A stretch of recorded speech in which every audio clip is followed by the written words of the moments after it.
The air was thick with morning smog, and the scent of burnt toast clinging to worn uniforms as Maria Alvarez rushed down Hensley Avenue, her tote bag swinging with every frantic step. The sound of her cheap sneakers slapping against damp concrete echoed off shuttered storefronts and graffiti-tagged lampposts. Her breath came in uneven gasps, clouding in the chilly dawn. She checked her phone. 7:31 a.m. She had 29 minutes to make it to the Hartleys' mansion in Rivergate Heights, a world apart from the cramped basement apartment she shared with her abuela and little brother Diego. The Hartleys had money, old, inherited money that Maria, a maid with a high school diploma and secondhand dreams, could never fathom touching. But cleaning their marble floors and polishing their gold-framed mirrors paid $20 an hour, barely enough, but still better than scrubbing diner bathrooms at midnight, like she'd done last year. Still, Mrs. Hartley had made it very clear. Late once, and it's a warning. Twice, you're done. Today was Maria's first warning. She couldn't afford a second. As she neared the crosswalk at Kingston Boulevard, Maria spotted a figure slumped against the side of a bakery. At first, she thought it was just another homeless man. This part of the city wasn't shy about its poverty. But then she saw the blood, dark and wet, pooling beneath a pale forearm. A woman, mid-30s maybe, lay twisted on the sidewalk. Her ankle bent awkwardly. A high heel flung several feet away. "Madre de Dios," Maria muttered, heart pounding. She looked up and down the street. No one else, no cars. No sirens, the woman groaned.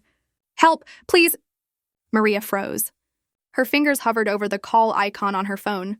7:33. She was going to be late. "Are you hurt bad?" she asked, crouching beside her. "I think I broke something." They took my bag, mugged, in broad daylight. The woman's expensive-looking dress was torn at the shoulder, a small trickle of blood trailing from her temple. Maria's stomach twisted. She had promised Abuela she wouldn't get involved with anything sketchy. Not in this city. Not with Diego still needing her. But the woman looked up at her with wide, frightened eyes. Green eyes, glossy, familiar somehow. "Please don't leave me here," she whispered. Maria cursed softly in Spanish, pulling her phone from her bag. "Don't move. I'm calling for help." Within minutes, paramedics arrived. Maria had stayed by the woman's side, pressing napkins from her tote to a gash on her forehead, murmuring reassurances even as panic bloomed in her chest. 7:47. "I have to go," Maria told one of the EMTs as they lifted the woman onto a stretcher. "Can you just make sure she's okay?" "Wait," the injured woman said, gripping Maria's hand. "What's your name?" "Maria." "Thank you, Maria," she whispered, her voice weak but sincere. "You saved my life." As the ambulance doors closed, Maria broke into a sprint. By the time she arrived at the Hartleys', hair damp with sweat, breath ragged, it was 8:11 a.m. Mrs. Hartley stood at the door, already in her yoga gear, her face pinched with displeasure. "You're late, I know. But there was a woman. She was hurt, mugged. I called an ambulance." Mrs. Hartley held up a manicured hand. "We've talked about this, Maria. I run a household, not a charity." Maria's heart sank. "Please, just listen. I don't make this harder than it needs to be. Your things are by the back entrance. I've already called someone to replace you." And just like that, she was fired. No paycheck this week. No groceries. No bus fare. No rent help for Abuela. No inhaler refills for Diego. Just like that. Maria stood on the curb outside the Hartleys' pristine white estate, the taste of injustice bitter in her mouth. The sky had cleared, the sun mocking her with its warmth. Her phone buzzed. An unknown number. "Hello? Is this Maria Alvarez?" The voice was smooth, male, and oddly formal. "Yes, this is Dominic Castellano. My wife told me what you did this morning." Maria's heart skipped. "Your wife?" "She's the woman you helped on Kingston Boulevard." "Her name is Elena Castellano." Maria's mouth went dry. "Castellano?" As in Castellano Imports, the luxury empire with alleged ties to the Mafia. She'd seen the name on half the storefronts in the city. "Mr. Castellano," she said quickly, I don't like owing favors, Miss Alvarez. Come to the address I'm about to text you, now." The line went dead. Maria stared at her phone. Maybe the morning wasn't over yet. Maria stared at her phone screen as the message came through. 67 Roseland Drive. Ask for Vince. Tell him you're here for Mr. Castellano. Her fingers hovered over the message. Heart drumming so loud it almost drowned out the traffic on the edge of Rivergate. Everyone in Eastbrook knew who the Castellanos were. The family was wealthy, powerful, and dangerous. You didn't get that many properties and that much influence without blood on your hands, or at least without some people disappearing along the way. Maria had heard whispers growing up. Her abuela called them los hombres sin alma, men without souls. They controlled half the construction in the city, owned the ports, and always had cops in their pockets. You didn't cross them, you didn't work for them, and if they noticed you, you kept your head down and prayed they forgot. But Elena Castellano hadn't looked like the wife of a monster this morning. She'd looked like a scared, broken woman, human. Maria took a deep breath and hailed a bus with the last few coins in her bag. The driver dropped her off 20 minutes later in front of an iron gate so tall it could have been guarding a fortress. The gate buzzed open without her even needing to press the intercom. They were already expecting her. A man with slicked back hair and a gun bulge under his leather jacket stood at the top of the driveway, smoking and watching her approach. "You, Maria?" She nodded. "Follow me." They walked silently through a wide hallway of Italian marble, glass chandeliers, and oil paintings of grim-faced men in tailored suits. Maria couldn't tell if it was a mansion or a museum. Either way, she didn't belong. The man, Vince, led her into a dark-paneled office where sunlight filtered through half-closed blinds. The room smelled of old money and newer cigar smoke. Behind a massive desk sat a man in a black suit, no tie, shirt unbuttoned at the collar. His face was calm, almost eerily so. Sharp jaw, graying at the temples. There was power in his stillness, like someone who didn't need to raise his voice to destroy you. This was Dominic Castellano, the man everyone feared. He didn't stand when she entered. He just studied her like he was trying to decide if she was real. "You were late for work today," he said finally. Maria blinked, unsure what to say. "My wife told me everything. Said you stayed with her. Called for help." Held her hand. He leaned forward slightly. "You didn't run. That matters to me." "She was bleeding," Maria said softly. "I couldn't just walk away. Most people would have." He motioned to the chair across from him. "Sit." She sat, stiff-backed, clutching her bag like a lifeline. "I heard they fired you." Maria swallowed. "Yes, for being late. After saving my wife?" "Yes, sir." Dominic's eyes narrowed. "That doesn't sit right with me." He opened a drawer and pulled out a sleek envelope. Pushed it across the desk, Maria stared at it. "What is that?" "First, it's your salary for today. Triple what the Hartleys were paying you. Second, it's a question." She looked at him, confused. "I need someone I can trust around Elena," Dominic said. "She's strong, but what happened shook her. She doesn't want bodyguards. She wants someone real. Someone kind. Like you. You want me to, what, work for her? I want you to be her companion. Personal assistant. Whatever she needs. She likes you." "That doesn't happen often," Maria hesitated. "Mr. Castellano, I appreciate the offer, I really do. But I'm not sure I can work for the Mafia?" He interrupted, his voice cool. "Is that what's stopping you?" Maria flushed. "I didn't mean," he raised a hand. "Don't insult either of us by pretending. I'm not asking you to do anything illegal. I'm offering you security, better pay, a place to live if you want it, health insurance for your brother, school tuition even. All for being decent to a woman who nearly died this morning." Maria's throat tightened. "I don't know." Dominic stood and came around the desk, standing over her. Not threatening, but heavy with presence. "Sometimes life doesn't give second chances, Miss Alvarez. But today you gave one to someone who needed it. I'm giving one back to you." She looked at the envelope again. "Health insurance for Diego, tuition, security, all for being human." Slowly, Maria picked it up. "Do I have to call you boss?" Dominic grinned for the first time, sharp and wolfish. "Only if you want the fancy parking spot." Back in the limousine that took her home, Maria stared out the window as the city passed by. She still wore the same clothes, still had the same fears. But something fundamental had shifted. She had stepped into another world, one filled with secrets, shadows, and people whose favors came wrapped in danger. But she hadn't just saved a woman. She had caught the attention of the man, and nothing in Maria Alvarez's life would ever be the same again. Maria Alvarez's life would ever be the same again. The apartment smelled like fried onions and Vicks VapoRub when Maria stepped back inside that afternoon. Her abuela was sitting at the small dining table, rolling tamales with the slow, deliberate care of someone who'd done it 1,000 times. Diego was curled up on the couch, a tattered superhero blanket draped over him, inhaler resting on the armrest. Llegaste tarde, Abuela said without looking up. You're late. Maria dropped her tote by the door and sat across from her, exhausted in ways she couldn't yet explain. I got fired, she said flatly. Abuela paused, her hands mid-roll. ¿Por qué? Maria let out a breath. I was late. Helped a woman who was mugged. She was hurt bad. Abuela finally looked up, brows furrowed. And they still fired you? Sí. Just like that. She leaned back in the creaky chair. But that's not the whole story. She told her about the woman, Elena, about the ambulance, about the phone call, about the man with the tailored suit and dead serious eyes who offered her more money than she'd ever seen in an envelope. About the job. Abuela's eyes narrowed at the name Castellano. Ese hombre, she murmured, crossing herself. I know, Maria said quickly. I know what people say. Abuela looked at her long and hard, her eyes sharp in her weathered face. And what do you say? Maria hesitated, then shrugged. He didn't threaten me. He didn't even try to intimidate me. He thanked me, offered me a job looking after his wife. She's shaken up. He thinks she needs someone real around her. Someone who doesn't wear a gun or hide behind suits? Abuela went quiet for a moment.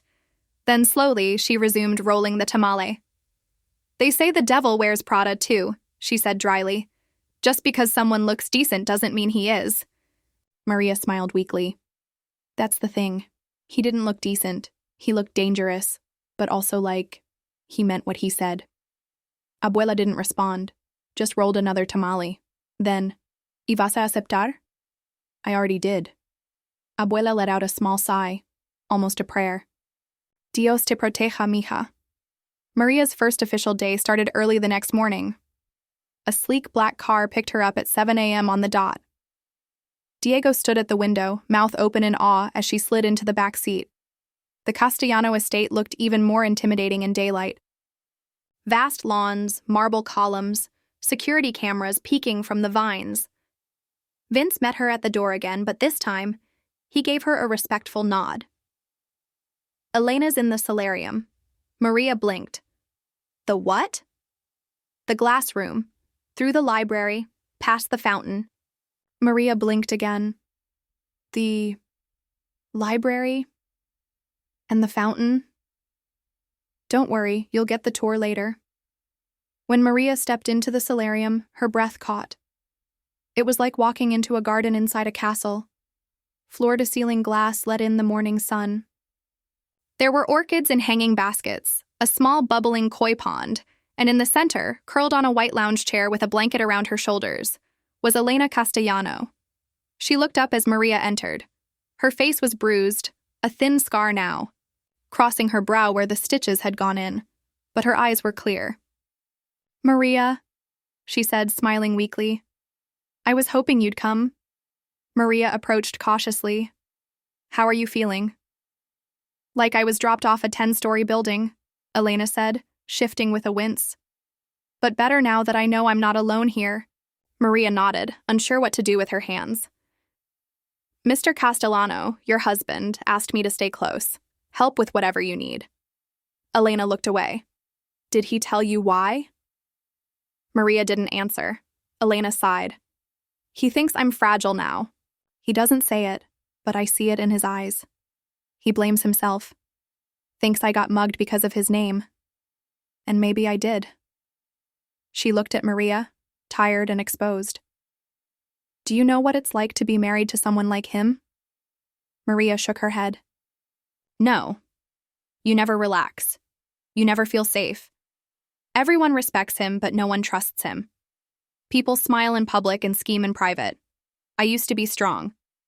Now I feel like I'm cracked in too many places. Maria pulled a chair closer and sat beside her. You were strong when I found you, she said quietly. You stayed conscious, gave me your name. You were brave. Elena blinked quickly, like she might cry. You're the first person who's said that. They sat in silence for a while, the bubbling of the koi pond filling the space between them.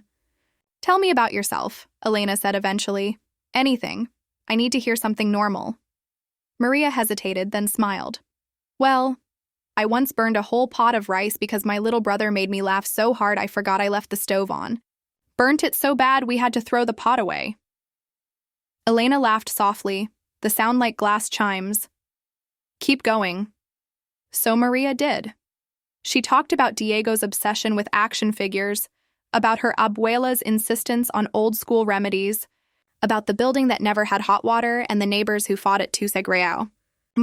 She painted her life in cracked paint and laughter, in hand-me-downs and unbreakable family bonds, and for the first time that day, Elena looked like she wasn't trying to forget something. Later that afternoon, Maria was helping Elena into a wheelchair when a deep voice behind her said, "She likes you." She turned to see Dominic Castellano in the doorway, watching them both. Maria straightened.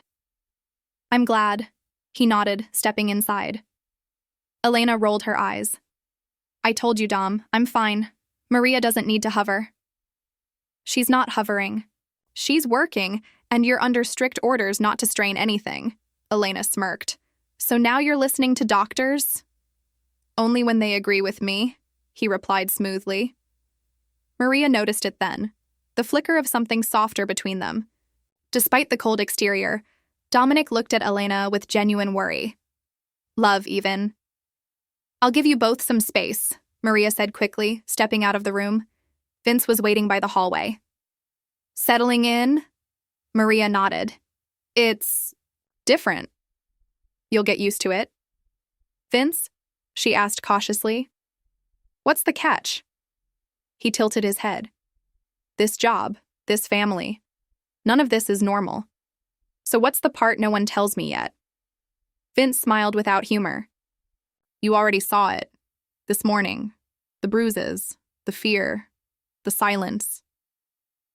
Maria's stomach twisted. Vince leaned closer. "You did a good thing, Maria. Just remember, when you work for someone like Dominic Castellano, good things never come for free." Maria swallowed hard, her fingers tightening on the hem of her sweater. But it was too late to walk away now. The evening settled over the Castellano estate like a silk curtain, muffling the outside world in thick quiet. The staff retreated to the servant wing, and the house dimmed, except for the soft light glowing from Elena's suite and the faint hum of classical music echoing from the West Hall. Maria stood in the guest room that had been prepared for her, prepared being too small a word. The bed was king-sized and dressed in Egyptian cotton. There were fresh towels in the bathroom, lavender-scented soap, even a tablet loaded with e-books beside the nightstand. A handwritten note in elegant script read, "If you need anything, dial 0. Elena." Maria ran a hand across the velvet headboard. She felt like she was living someone else's life. Just 24 hours ago, she'd been packing up cleaning supplies and counting bus fare. Now she was an overnight guest in the home of a man who could make people disappear with a phone call. She tried to relax, but unease gnawed at her belly. Vince's words echoed in her mind. Good things never come for free. She thought of Diego. The inhaler. The school lunches she sometimes skipped to pay for. The fear on his face the last time she told him they were 2 weeks behind on rent. She thought of Abuela's swollen knees, her unspoken pain, and her stubborn refusal to stop working. No. She couldn't afford to back away now. Not from this. She changed into sweats and tiptoed barefoot down the hallway, drawn by the soft violin music coming from a wide room lit by flickering sconces. It was a library, she realized, but not the kind in public schools or old movies. This one had a vaulted ceiling, dark oak shelves packed with hardbound books, and a fireplace the size of a small car. In front of it, seated in a leather chair with a tumbler of amber liquor in one hand, was Dominic Castellano. He looked up when she stepped in. Couldn't sleep? Maria hesitated. Didn't want to just stay in that room, felt too quiet. He nodded toward the chair opposite him. Sit. I can't offer coffee, but the scotch is decent. She smiled politely and declined, sitting down with careful posture. You didn't grow up in this kind of house, did you? Maria laughed quietly. No, we had 6 people in a 2-bedroom apartment. My cousin had to sleep in the pantry for a year. Dominic swirled the liquor in his glass. his eyes thoughtful. My father made me share a room with 3 older cousins, said I needed to learn humility. Did it work? He grinned. Not even a little. They sat in silence a moment. The music shifted to a low cello rhythm, melancholic. Elena, he said finally, his voice quieter now. She used to run this house like a queen. When we first met, she was sharper than me in meetings, smarter even. But things changed. The family, my work. It wore her down. Maria turned to him, surprised by the vulnerability in his voice. I thought I was protecting her, he continued. But the truth is, you can't protect someone from your world when you bring them inside it. You saw what happened on the street. That wasn't random. Maria felt her stomach drop. She was targeted? She asked slowly. Dominic's jaw clenched. They weren't after her. They were sending me a message. Why tell me this? Maria asked, her throat dry. He looked at her with those heavy, unreadable eyes. Because you're part of this now, whether you want to be or not. Maria straightened in her chair. I didn't sign up for anything illegal. If you think I'm going to run errands or... Relax, Dominic interrupted, one hand raised. I'm not asking you to do anything like that. But Elena trusts you. She talks to you. You see her when she's not pretending. I need to know if she's safe. She's not a hostage, Maria said sharply. Dominic smiled faintly. No, but she is my wife. And I still care what happens to her even if I don't show it the way I should. Maria hesitated. You think someone's going to try again? He didn't answer. But he didn't have to. The silence between them stretched long and thick. You're not just asking me to help her, Maria said slowly. You want me to watch her? Report back. Be your eyes. I want you to tell me if something feels off. If someone talks to her who shouldn't. If she starts acting differently, I need to know she's not being manipulated, threatened, used. Maria folded her arms across her chest. You really don't trust anyone, do you? I can't afford to, he said, finishing the last sip of his drink. She stood up then, the warm light making shadows dance across the carpet. I'll help Elena because I like her, not because I'm loyal to you. That's fine, he said calmly. Loyalty comes with time. Or not at all. As she turned to leave, he called after her. Maria, she paused. You have a good heart, but don't let it blind you. In my world, kindness gets noticed. And when it gets noticed, it gets used. She didn't reply. Just kept walking down the hall until the music faded and the air grew still again. In her room, she climbed into bed and stared at the ceiling for hours, eyes wide open, thoughts racing. She was now living under the roof of a man who controlled half the city, caring for his fragile wife while keeping a quiet eye on danger from shadows she couldn't even see. Yet, this was more than a job, it was a line, and Maria had just stepped across it. The next morning brought gray skies and the low rumble of distant thunder. Rain had started to fall in light sheets, beating along the mansion's windows like the world itself was holding its breath. Maria dressed in a simple blouse and jeans, not sure if today required business casual or survival gear. She passed the marble stairwell on her way to the kitchen and found Vince already there, pouring coffee into 2 metal travel mugs. Storm's rolling in, he said without looking up. Better keep Elena indoors today, Maria nodded. She likes the solarium, though. Something about the sound of rain calms her. Then just keep an eye on the exits. He handed her one of the mugs, then leaned in closer. And don't let her near the phone without knowing who she's calling. Maria stiffened. You think she's what? Collaborating with someone? I think she's scared. And scared people do desperate things. Before she could ask what he meant, he walked off, muttering something about a logistics meeting. Maria stood there for a moment, coffee untouched, her nerves beginning to buzz. She found Elena in the solarium, curled under a blanket, her eyes tracking the rain like she was watching an old memory play out across the glass. I don't trust thunder, Elena said softly. I used to love storms. But now they feel like warnings. Maria sat beside her. How are you feeling today? Elena's lip quirked in a half smile. Like someone with $1 million view and a broken body. She turned to look at her. You've been kind to me, Maria. You're not like the others. I'm not from here, Maria said simply. And I'm not interested in playing games. Elena's eyes sharpened slightly. Neither am I. There was a silence, heavy and loaded, before she added, Do you know what it's like to feel trapped in a palace? To wear designer clothes, eat catered meals, and still feel like a prisoner? Maria said nothing. She didn't have to. She'd seen it in the way Elena gripped her robe tighter at night, in the way her eyes darted when the phone rang, in the way she never once walked near the security keypad by the front door. You helped me on the street, Elena said slowly, her voice barely above the rain.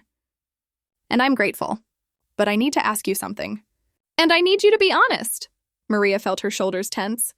Okay, is Dominic watching me through you? The question hit like a slap. Maria opened her mouth, then closed it. He's worried, she finally said. He thinks someone's targeting you again. He just wants to keep you safe, Elena laughed bitterly. Safe? In his world, there is no safe. Only controlled. She turned her head, staring back out the glass. Tell him I'm fine. And if someone is coming for me, I hope they do a better job next time. Maria recoiled slightly. You don't mean that. I don't? Elena whispered. Then why haven't I slept through the night in 5 years? Why do I flinch every time Vince walks by? Why does my husband act like I'm a possession that slipped off the shelf and cracked? Maria didn't answer, because she didn't know if she was supposed to comfort or spy. Later that afternoon, as thunder rolled overhead and the sky turned charcoal gray, Maria ducked into the private study to get her notebook. She needed to draft a schedule for Elena's physical therapy appointments. But as she stepped inside, she heard voices, one of them unmistakably Dominic's. The other was deeper, rough, with a thick accent. She's still a liability, Dom. You're not thinking clearly. She's my wife, Dominic growled. And she's off limits. Don't get sentimental. If someone from the Cagliari family gets to her again, they'll kill her. And if she talks, she won't talk, Dominic snapped. She's not stupid. There was a pause. Then quietly, neither was Marco. Look how he ended up. A beat. Then footsteps moving toward the study doors. Maria backed out just in time and ducked into the corridor, pretending to straighten a vase on the hallway table as Vince emerged with Dominic right behind him. Both men stopped when they saw her. Everything all right? Vince asked, one brow raised. I was just grabbing my notes, Maria replied casually. Didn't know the room was occupied. Dominic studied her for a second longer than felt comfortable. Anything you need, you come to me. Understand? Maria nodded. Of course. But something inside her shifted. It wasn't just that Elena was in danger. It was that she might be in the middle of a war. One with names Maria didn't know yet. And loyalties that meant less than survival. That night, back in her guest room, Maria pulled out her phone. She stared at it for a long time before typing a message and then erasing it. What could she say? I think your wife wants out and your enemies want her dead. And you're pretending like you can control everything, but you're losing grip. Instead, she lay on her side in the plush bed and stared at the ceiling. Vince had warned her, Dominic had threatened. Gently, Elena had begged for honesty, and yet, Maria was still here. Still choosing this world. Still wrapped up in secrets and tension and rain. Somewhere outside, thunder cracked like a gunshot. She closed her eyes. She wasn't just watching anymore. She was in it. And whatever came next, she wouldn't be able to run. The storm hadn't stopped by morning. Rain hammered the windows and the air smelled like ozone and damp earth. Maria stood at the kitchen island, waiting for the coffee to brew, her thoughts running louder than the weather. The night had offered little rest. Between Elena's words, Dominic's conversation, and her own rising sense of dread, sleep had felt like a risk she couldn't afford. When Vince walked in, he didn't offer his usual sarcastic greeting or mug of coffee. Instead, he tossed a folded newspaper on the counter. Maria glanced down. Woman found dead in Rivergate, linked to Castellano family? The woman's name was under the photo. Natalie Corsetti, 32, missing for 4 days. Last seen near the Castellano Imports office downtown. Maria's stomach twisted. I don't know her, she said, even though no one had asked. Vince didn't look surprised. She was a paralegal. Worked in the same law office Elena used to intern at in college. So the press thinks she had something to say. And now she's floating in the harbor. Maria pushed the paper away. What are you telling me, Vince? He leaned in, lowering his voice. I'm telling you you're not just a maid anymore. And the deeper in you go, the more you'll know. And the more you know, the more dangerous you become. Maria's throat went dry. You think I'm in danger? I think you should be careful who you protect, Vince said flatly. Because someone out there thinks the Castellanos are vulnerable. And if they think Elena is talking to someone outside the family, they'll try to shut her up, Maria whispered. Vince gave a grim nod. That's how this world works. You either keep your mouth shut or you get it shut for you. You either keep your mouth shut or you get it shut for you. Elena was in the solarium again, but this time she didn't look peaceful. She was pacing, still in slippers, still wrapped in her shawl, but restless, like a caged bird that had caught scent of the open sky. Maria walked in quietly. Bad night? Elena turned to her. He's hiding something. I can feel it, Maria didn't pretend to ask who. Dominic? Elena nodded, her green eyes sharp. He's always been secretive. But this is different. The way he looks at me now, like I'm fragile, but also like I'm dangerous. You're not dangerous? No? Elena said, her voice sharper now. You don't think I know things? You don't think I've heard things, seen things over the years? You think I don't know what really happened to Marco? Maria stiffened. That name again, Elena. Who's Marco? Elena sat down slowly, suddenly looking older, wearier. Marco Serrano, Dominic's former right-hand man. He was like a brother to him. And then one day he just disappeared. No body, no note. Just gone, Maria hesitated. People said he flipped. Went to the FBI, Elena gave a dry laugh. That's the story. But I don't think that's what happened. Her voice dropped to a whisper. I think Dominic found out, and made sure no one else did. Maria felt a chill settle into her bones. Why are you telling me this? She asked. Because I need someone who isn't scared of him. Someone who sees me, not just as his wife, but as a person. Someone I can trust. Maria sat across from her. Elena, I need to ask you something. And I need you to be honest. Elena looked up warily. Are you planning something? Maria asked softly. Something that could get you hurt? There was a pause, then a long exhale. I'm not planning anything, Elena said. But I'm watching. And if the moment comes, if I get one chance to leave this life, I'm taking it.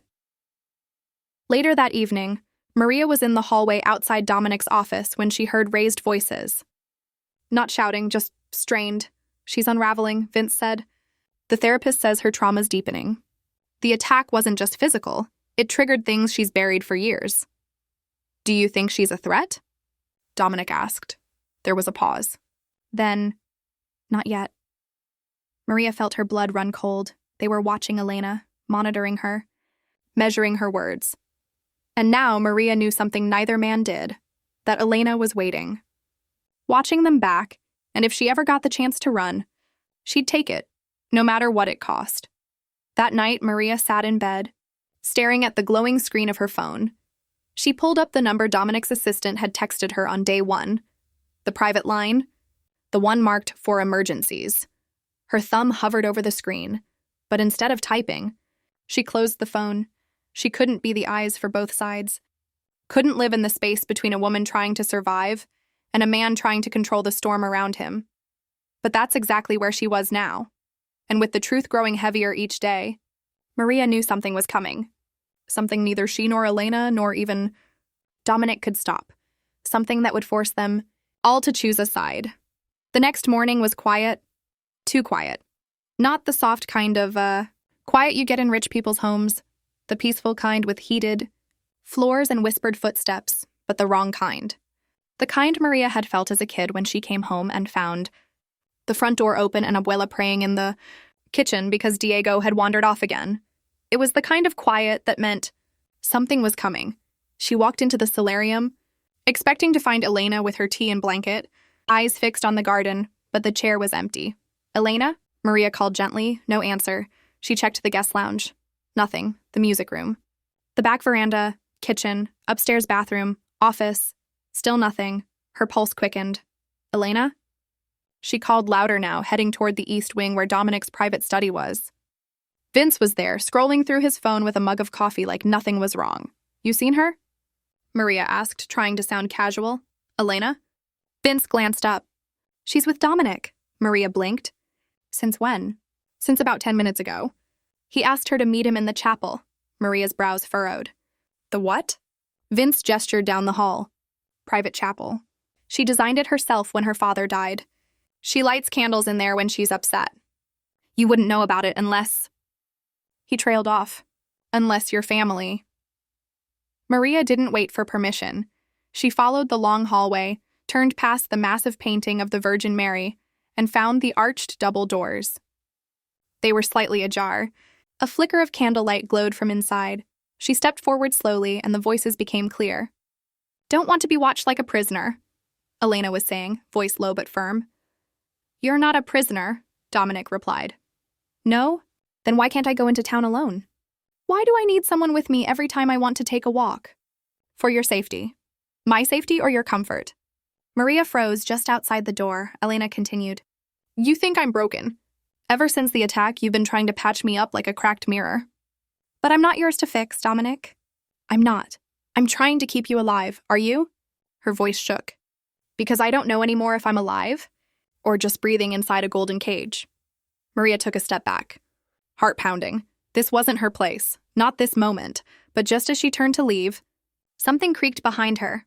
A door. Another set of footsteps. Quiet ones. Approaching from the side hallway. She turned, and her breath caught. It was Anthony Calieri. She recognized him from the tabloids. Black hair, sharp suit, the kind of face that smiled like it knew how to gut you without a sound.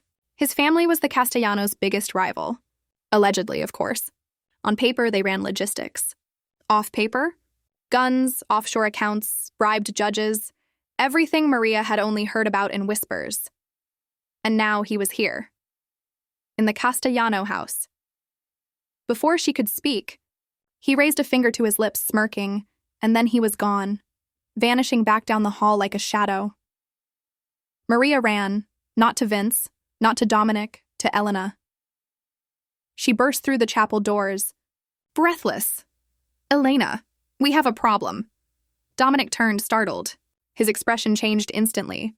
Maria, what the hell are you doing in here? Calieri. I just saw him. In the house. Alone.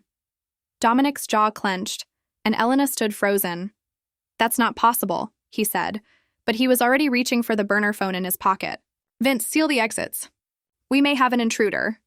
Elena's face had gone pale. Maria moved to her side. You know him? Elena nodded slowly. We studied law together. Before I married Dominic. Something flashed in her eyes. Guilt, or was it fear? Dominic ended the call. If he was here, he's gone now. But if he was here, he didn't come for me. He looked at Elena. He didn't need to say it. That night, the mansion was locked down. No one came. No one left. Vince posted guards at every entrance. Maria was told not to leave her room. But she couldn't sleep. She kept seeing his face, that smirk, that confidence, like he belonged here. Like someone had invited him. And the way Elena had looked afterward? Was she scared? Or guilty? Maria wasn't sure what terrified her more. At 2:13 a.m., her phone buzzed. A text. Unknown number. You're in over your head. Maria, get out while you still can. Her blood went ice cold. She didn't recognize the number, didn't know who sent it, didn't know who else knew her name. But she knew one thing for sure. This wasn't just about an injured woman anymore. This was something bigger, darker. And now Maria wasn't just a witness. She was a target. Maria wasn't just a witness. She was a target. The message didn't disappear when Maria blinked. You're in over your head, Maria. Get out while you still can. She stared at it for a full minute, heart hammering against her ribs. No name, no punctuation, just cold certainty. Her mind raced. Who had her number? Who even knew her name, outside the family and a handful of staff? It had to be someone inside, or worse. Someone Elena had told. She stood, paced the room, rubbed her hands down her thighs to get the sweat off. Her first instinct was to run to Dominic, show him the message, get security, cameras. Something. But then she heard Vince's warning again, be careful who you protect. And then Elena's face from earlier. The way she didn't look surprised at the name Anthony Calieri. The way she had said, if I get one chance to leave this life. Maria grabbed her phone and opened the message again, tapping the number. No contact. No metadata. A burner phone, clearly. Maybe a one-way message. She typed back anyway. Who is this? The message sent. But no reply. She turned off her lamp and sat in the dark, back against the wall, knees pulled to her chest, listening for footsteps, waiting. By morning, the house was in full lockdown mode. Staff were dismissed. Vince's men swept every inch of the property. Maria wasn't allowed near Elena without passing 2 security checks. The Castellano estate, once polished and calm, now pulsed with quiet tension. As if the walls knew something was wrong. At breakfast, Maria finally saw Elena again. She was pale but poised, a cashmere robe draped elegantly over her frame, long fingers wrapped around a porcelain teacup. "You okay?" Maria asked carefully. Elena looked up, her voice calm but tight. "Why wouldn't I be?" Maria hesitated. "You saw him, didn't you?" Elena didn't answer.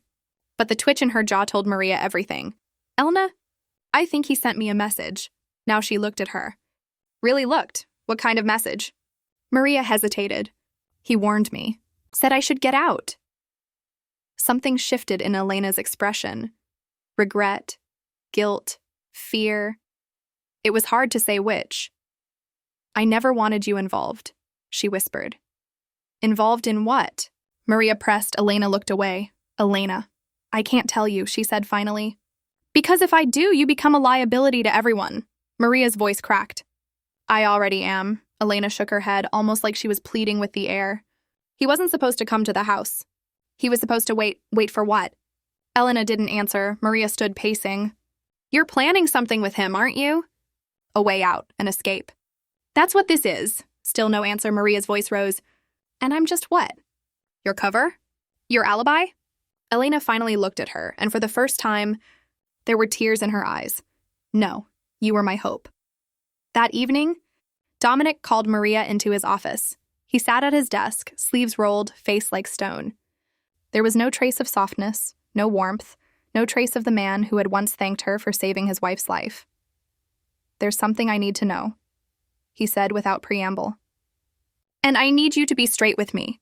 Maria braced herself. "Has Elena said anything to you?" "About leaving?" She could feel her heartbeat in her ears. "No," she said quietly. "Not directly." Dominic's jaw tightened. "But indirectly?" Maria hesitated. "She's tired, scared. She feels trapped." His face didn't move, but his hands curled into fists. "She's been in contact with someone. We intercepted a message last night. I thought maybe it was for you. But I think it was from her." Maria blinked. "She's the one who sent the message?" Dominic slid a printed page across the desk. "Too late to run now. Stay close to Maria. Wait for the signal." Maria's stomach flipped. "Elena didn't send this," she said.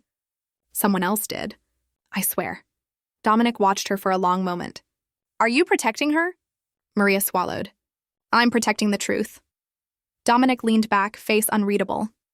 "If she betrays me," he said quietly, "I won't forgive it." Maria stepped forward. "And if she already has?" Dominic didn't flinch. "Then she's already gone." The call came after midnight. Maria was still awake, heart a knot of fear and doubt. Elena's voice was a whisper. "Maria, it's time." "Time for what?" "I need you to take me to the East Garage. Now, don't tell anyone. Don't bring your phone." "Elena, if we do this..." "There's no more if." He knows, Maria, and I won't survive if I stay." Maria paused. "Is this about Anthony? Did you betray Dominic?" "No, I betrayed myself staying this long." Then the line went dead. Maria stood in her hallway, staring at her bedroom door. Every part of her screamed, "Don't do this." But another part, a louder, more human part, whispered, "You're her only chance." She grabbed her coat, opened the door, stepped into the hall, and walked straight into Vince. He looked at her like he already knew. "She's trying to leave, isn't she?" he asked. Maria didn't answer.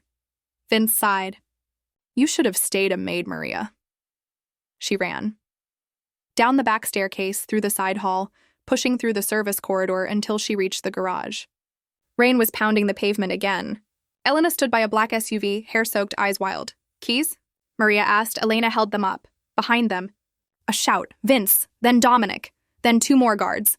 Maria grabbed Elena's hand. "Get in the car!"